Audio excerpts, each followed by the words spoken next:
Assalamu alaikum warahmatullahi wabarakatuh.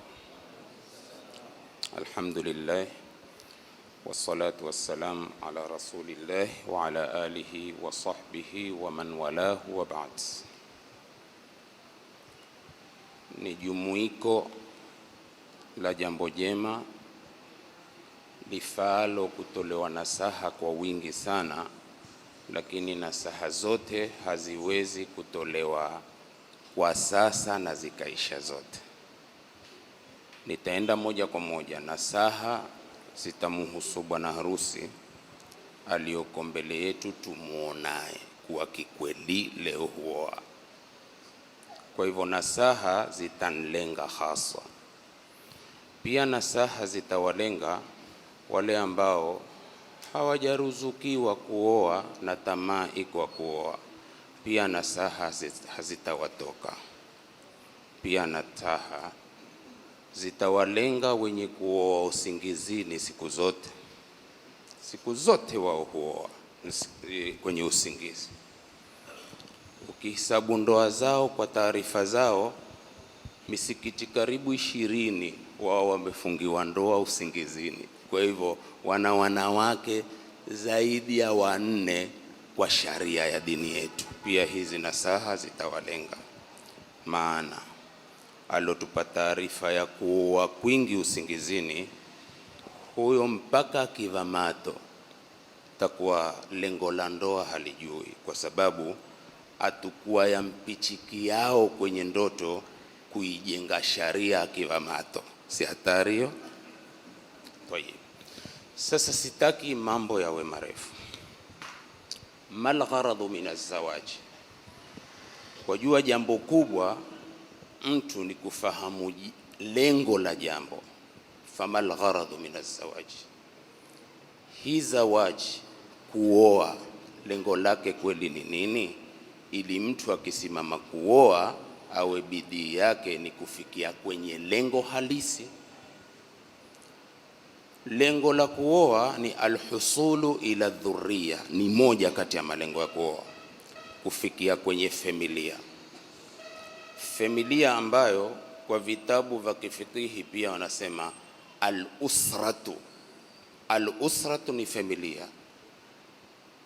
Kwa nini hii familia dhurriya ikaitwa al-usra? Al-usra maana yake ni ashiratu rajuli wa rahtuhu al-adnun. Ashiratu rajuli ni familia ya mtu na jamaa zake za karibu. Intabih, hiyo ndio maana ya familia. Kwa nini familia ikaitwa familia? Limadha summiya al-usra au summiyat al-usratu usratan? Kwa nini familia ikaitwa katika kwa kilima hiki? Kwa sababu al-usratu min al-asri. Hii al-usratu imetokamana na al-asr, wal-asru ni al-quwwa, wal-insanu yataqawwa bi'ashiratihi. Al-asru ni nguvu, na mwanadamu siku zote huwa na nguvu kwa jamaa zake. Sikia vizuri, mwanadamu siku zote huwa na nguvu kwa jamaa zake. Sasa ni hivi, mtu wa kuoa huataka kutuma familia ndiyo hiyo al-usra, ambao kwake ni nguvu, na siku zote nguvu ziko kwenye mtu kuwa na familia.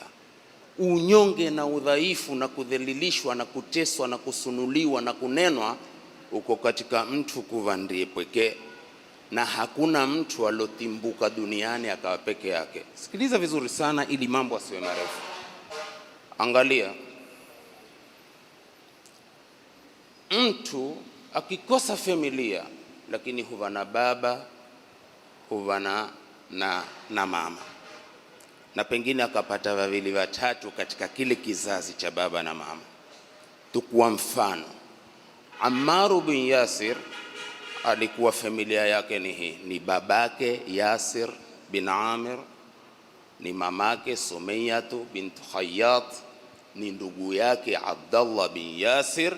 Na wanazuoni wa tarehe wasema kuna na wanne al-Arzaq ambaye ni ndugu yake Ammar kwa mama, walikuwa ni hao wanne, na tarehe haikudhabiti Ammar kuwa na watoto, wal ilmu inda Allah tabaraka wa taala. Lakini pia tusema anao familia ya watu wanne.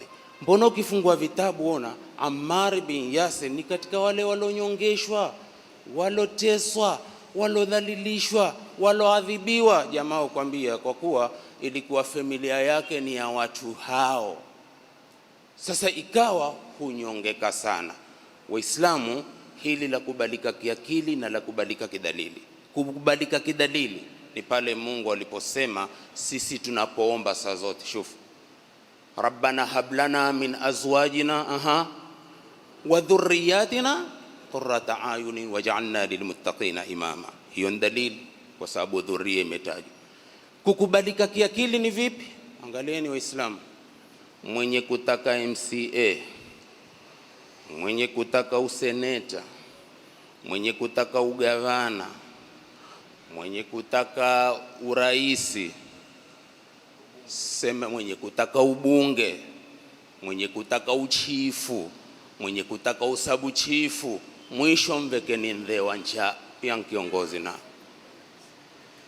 angalia kiakili, wote niliowataja, atakayekutia nia ya kutaka uongozi katika serikali, kwanza huenda kuchagua boma lenye familia kubwa sana. Sahihi wala ma sahihi? Huenda kutegemea ukoa, akaenda akaalika wale familia yenye watu kabisa. Kwa nini? Ajua ya kwamba nikipata hawa familia kubwa na wote nitawadhabiti, watanisukuma kinguvu mfikie kwenye maksad.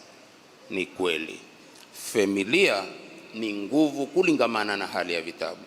Lidhalika, ili tufike kwenye lengo la ndoa, ili liyakuna albaytu baytan waliyakuna alhayyu hayya waliyakuna albaladu baladan waliyakuna almamlakatu mamlakatan waliyakuna ad-dawlatu dawlatan waliyakuna alalamu walkaunu alaman wa kauna. Lengo ni kupata nini? Sisemi kwamba ati lengo la kuoa ni nchu kuoa tu apache mke awe na mke. Kuna lengo hata wanyama, kila nchu na mke wake. Sijui kwamba kwa kuna nyama ambaye haoi tumpeleke chuntoe kwenye gurupu la wanyama, tuvapeleke kwenye makaracha katika wanyama.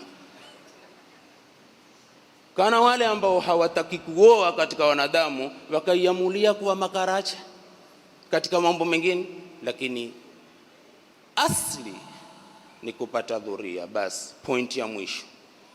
Kwa hivyo kufikia kwenye familia, wasila si kuoa, na wasila si tariqatun ila almaqsad ila algharad, si wasila si barabara kukupeleka kwenye lengo.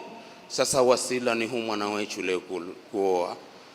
Kuoa ni wasila kukupeleka kwenye lengo la kupata dhuria. Je, wasila si lazima tukite kimadhubuti?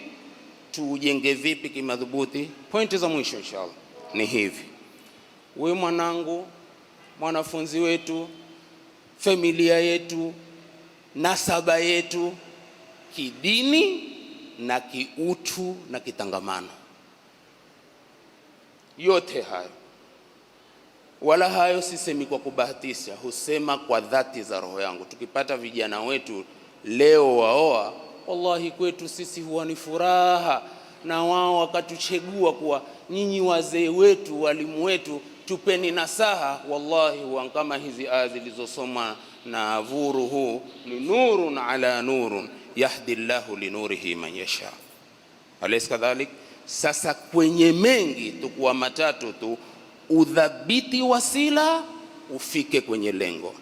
Tayib, binau thika ya Sheikh. Binau thika ni kujenga thika, kujenga uaminifu. Billahi, thika ikipatikana, mume anathika na uaminifu na aliyemuoa, kwa sababu kama hakuwa na thika, mapema hangekwenda kugunga huko alikogonga. Niko kuwa nina thika na huyu, Sasa ukiwa na thika, jenga thika sasa kwenye safari hii unaosafiri, na mrembo hivyo hivyo awe na thika kwa mume. Thika zikipatikana pande zote, ukweli utatoka hapo, mawadda yatajengeka kwa hapo, rahma yatajengeka hapo.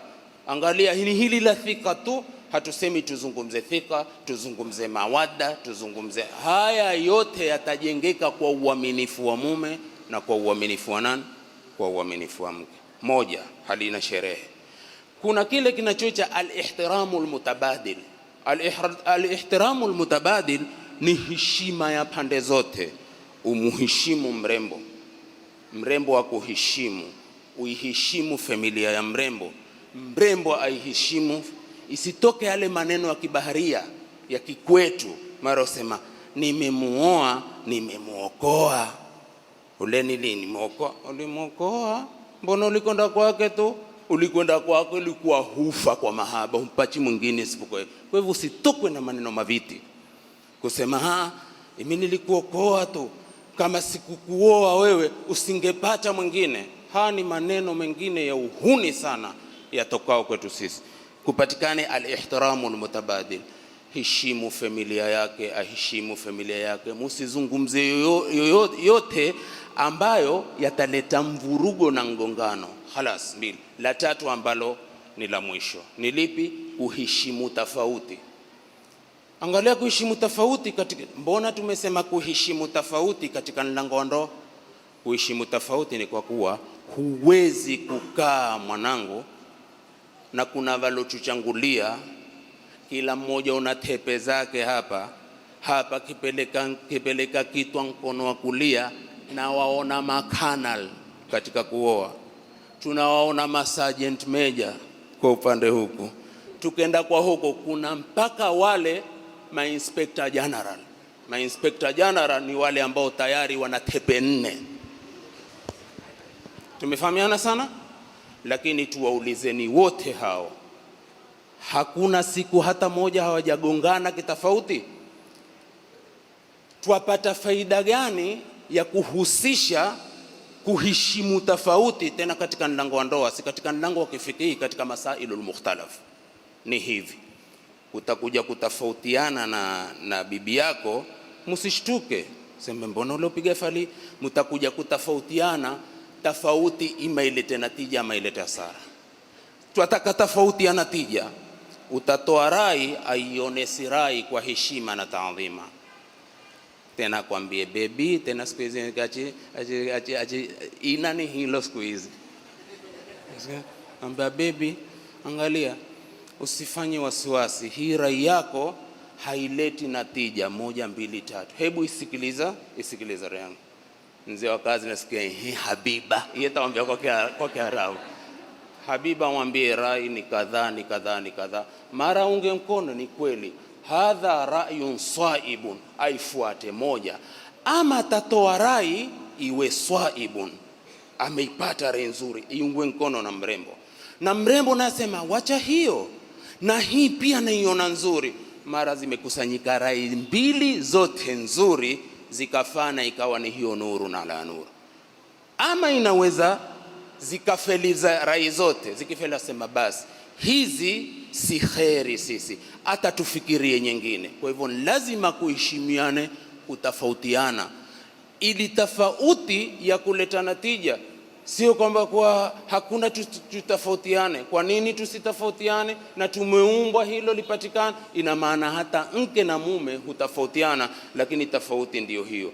Atoe rai umsikize, si wataka kusikizwa wewe tu, na utoe rai ya kusikize, sio kwamba akusikize wewe tu.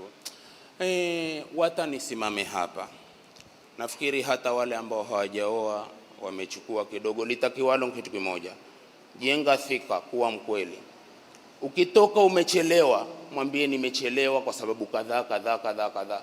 Sio kuwa kila jambo langu si lazima ujue, yako si lazima ajue.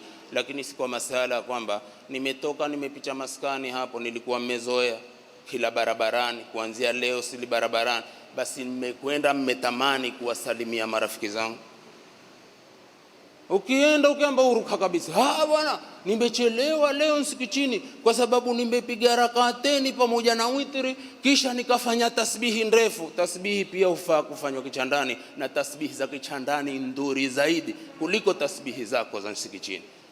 Musivawe wala musitoke nini, tasbihi za kule ni mzuri zaidi, kwa sababu kuna watu wana kuabudu kuswali tu, kuabudu kuswali. Ndipo akapatikana mmoja akasema mimi taswali siku zote silali.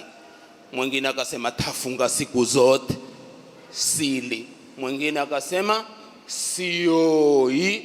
Akavona mwali mkubwa ni mtu kwa tako. Sasa wewe mwana mvuli avuru na nguvu zake useme sioi, wataka kutupeleka kwapi? Hele tuambie. Tumefahamiana sana, lakini mtume akawasahihisha, akamwambia wewe huifanya ni ncha Mungu, lakini mimi ni mtume, siku kifunga siku hula. Waifanya ni ncha Mungu, mimi ni mtume, siku nikilala na siku huamka. Na wajifanya ni ncha Mungu na mimi ni mtume wa kukushinda, mimi naoa. Ikawa ndio sababu urudi alhadith, faman raghiba an sunnati.